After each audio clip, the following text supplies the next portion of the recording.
Brakes for specifically 2014 Mustang V6 is probably going to be the same for 2011 through 2017 with the V6. I'm sure the EcoBoost is also very similar.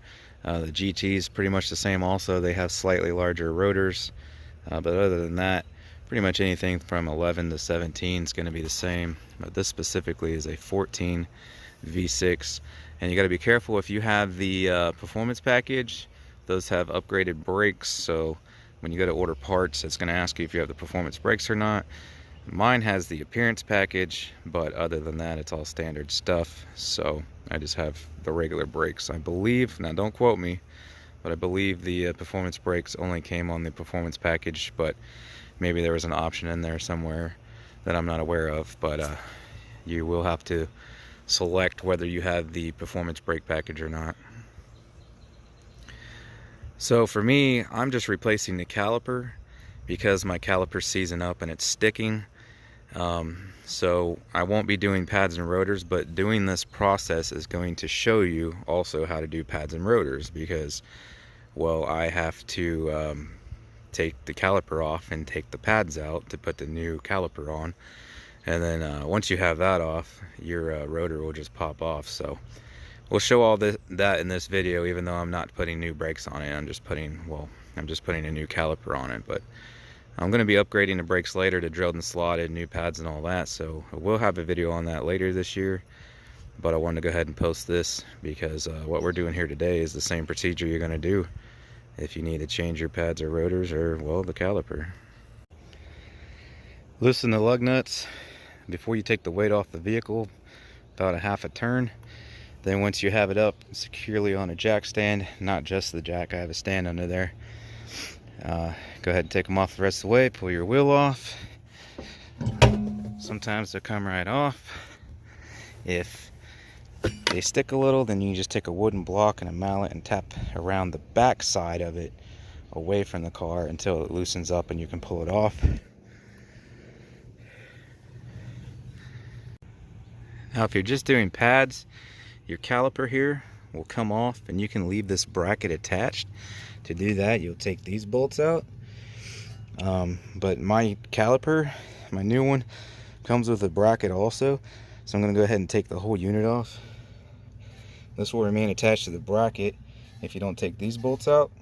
And you just have two mounting bolts. There's one here, and there will be one lower down in there. I can unbolt it and remove the whole assembly. Alright, so I got my two mounting bolts out for the bracket. Before you go to pull this off, you want to have something set up to set it on, because you don't want to let it hang from this rubber brake hose. You can damage it and it can collapse internally, and then you'll have the same problem with the caliper sticking. So sometimes they'll pull right off. It's going to be a two-handed affair. You can wiggle it. If it sticks, you can just stick a screwdriver in there and pry it out. So there's your caliper. You can see the pads there, and then your rotor. Sometimes they'll stick, sometimes they don't. As you can see, mine is loose. They do just pull right off. Now if it's stuck, then you just gotta tap around on it with a big mallet until it breaks loose. They'll be seized up here with rust and whatnot. It helps to spray a little bit too, and then you can get it off. And if you're gonna beat on it with a hammer, make sure there's no going back after that, because once you put dents and shit in it, you can't really reuse it. So if you start beating on it and messing it up, then you're gonna have to get it off of there. No giving up. So anyways, here's the caliper. So your pads will just push out, but we get these little tabs here. So looks like we're gonna have to push these inside there so that that'll come out, because it's another two-handed thing. I'm gonna have to get some needle nose pliers and then bend that in so I can pop these out. This side's going to be the same here, and you're going to have all this wonderful stuff. Try not to catch it on. So let me get that off of there. If you're installing new pads, then you're going to want to leave this old pad in here before you take it out, so you can get a C-clamp on here, because you're going to need to press these pistons, get them to go all the way in, so that you can make room for the new pads that are going to be thicker. So you'll attach your C-clamp like that. And since you can't get it through the middle here, you're gonna have to walk it back and forth, start on this side, go to the side, go back, so forth, because it's gonna teeter back and forth, especially since this is a dual piston. Once you get the one side pop through, then you can just pivot it out and the other side will come out. Just gotta kind of work your way through like that. Okay, so that's about as far as you go there. If you're just doing pads or rotors, pads are out, put the new ones in. If it has a squealer, which would be a little metal tang, let's see if I can find it here. Right there. Okay. Generally, well, see, these both have it.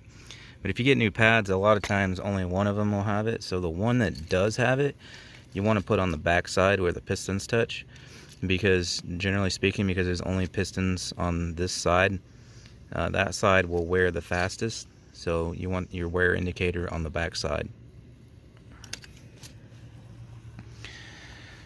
So like I said, the rotor will come off, hopefully easy for you.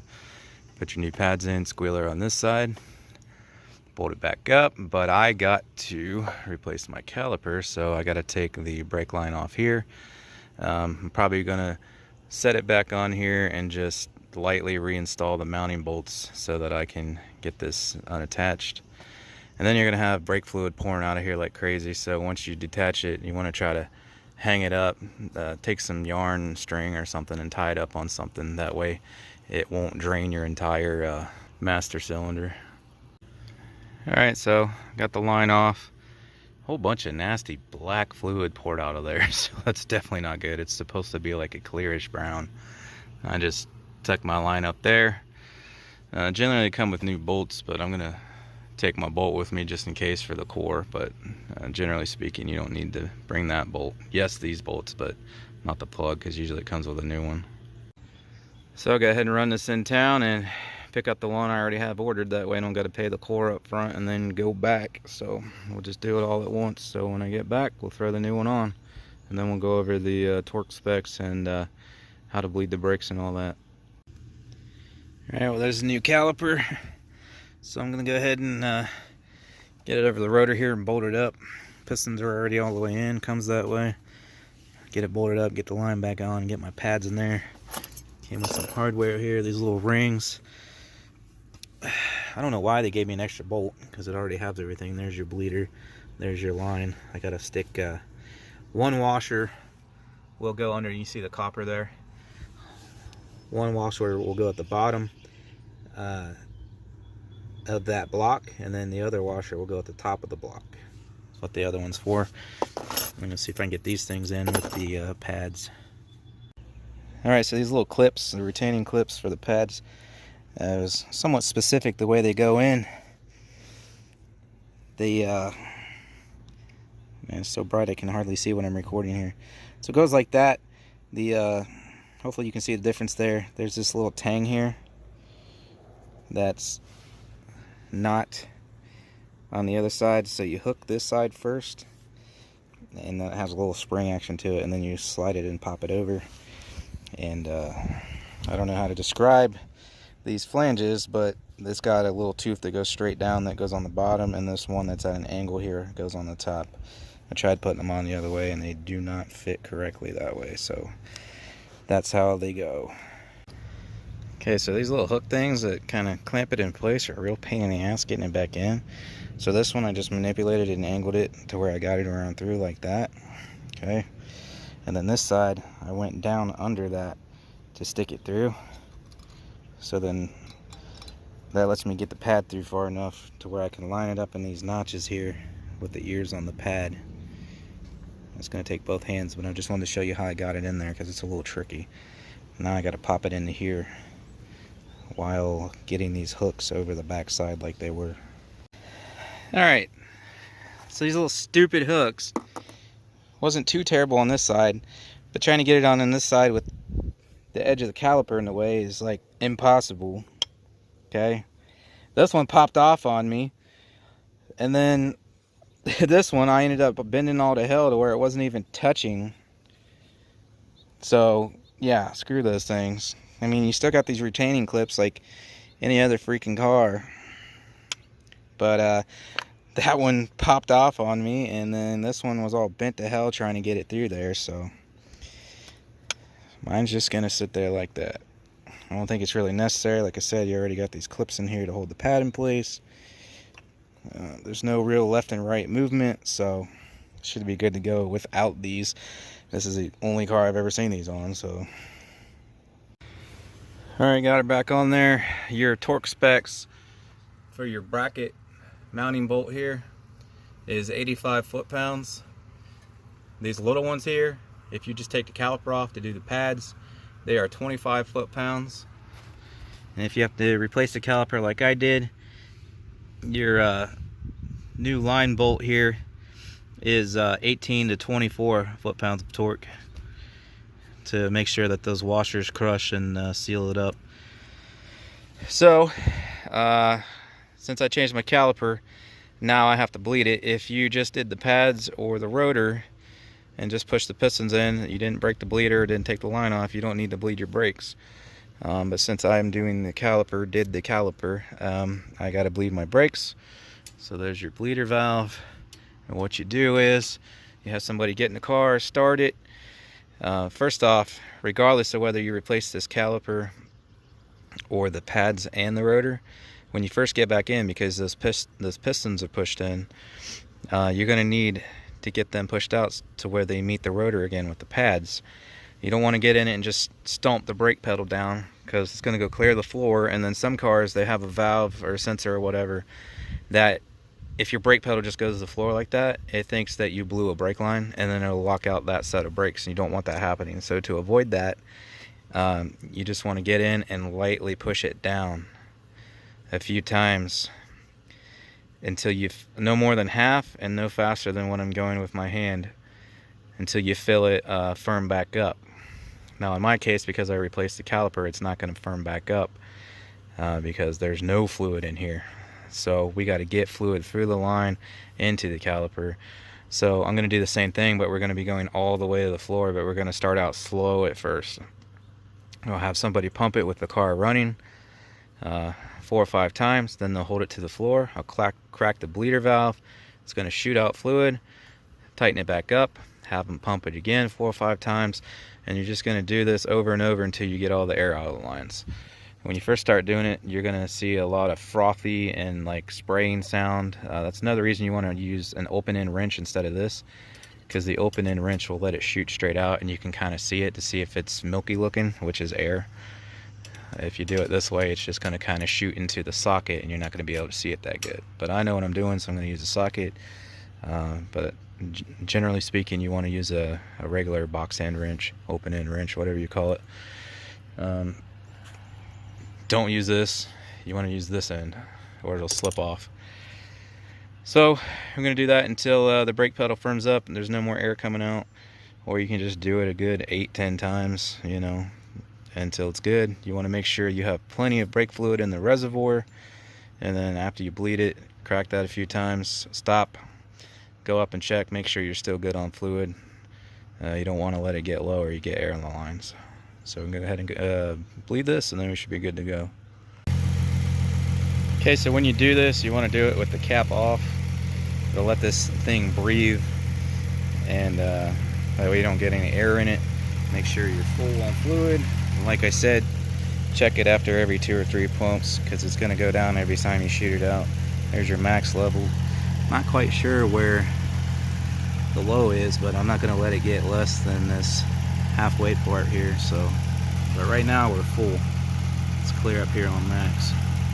So somebody must have had this over full before I took the caliper off and lost all that fluid.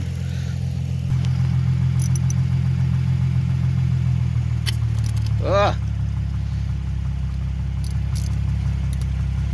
Okay. I'm gonna use a 10 mil here, see if you can see what I'm talking about.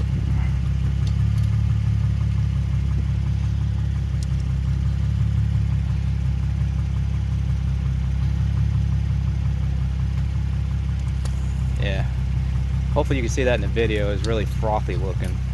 Go ahead. Should be a nice clear stream shooting out.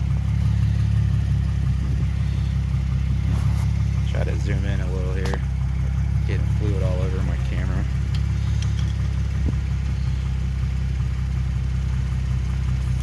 Oh yeah, there's still a bunch of air in there. Like I said, hopefully you can see it on the video. Go ahead. But it'll be a nice clear stream when there's no more air. Right now there's still a ton in there. Oh God. Yeah. Alright, well, I don't know if it's just the volume, the velocity is coming out of there. It's still getting, it definitely looks clearer than it was, but it's shooting out so fast. Can't really tell any difference, but we've done it about 12 times now, so it should be good to go. Okay, so now we just got to throw the wheel back on. Your torque spec on this is 100 foot-pounds of torque. You want to do it in 3 steps. Obviously follow a crisscross pattern because you want to walk it on there. But it's 100 foot-pounds of torque, but I like to walk my way up to that in steps, so I'll do like 30, 60, 90, 100. So I'll get it on there, get as much torque as I can with it off the ground, and then when the torque starts getting higher to where the wheels wanting to turn on me, I'll put a little bit of weight, just enough weight to hold the tire in place, and then get my final torque value. So crisscross pattern, don't go one for the next, you want to go like this. 30, 60, 90, 100, it's 100 foot-pounds final value. And that make sure that your wheel goes on straight, which keeps your caliper on there straight, rotor and all that, so you don't get a warped rotor symptom, because that's actually how you get that. Because if you don't mount the wheel perfectly straight, then your rotor will be crooked, so it'll sit there and wobble microscopically to where you'll get hot spots on it from the pads touching and then not touching over and over and over as it rotates. That's what gives you that thump in the pedal. So you want to make sure you follow that torque sequence like that and do it in steps. That way you get your wheel on there perfectly straight. So that's it. Thanks for watching. Please hit the like button if this video helped you out. Like I said, I'm going to be putting drilled and slotted rotors on here, probably upgrading my calipers later too. We're doing a build on it. I already got cold air intake, as you can see. We're doing MPT tunes, aluminum drive shaft, 373 gears soon. So if you want to see that, make sure you subscribe, hit the bell for notifications, click all, and you'll get notifications when I post a new video.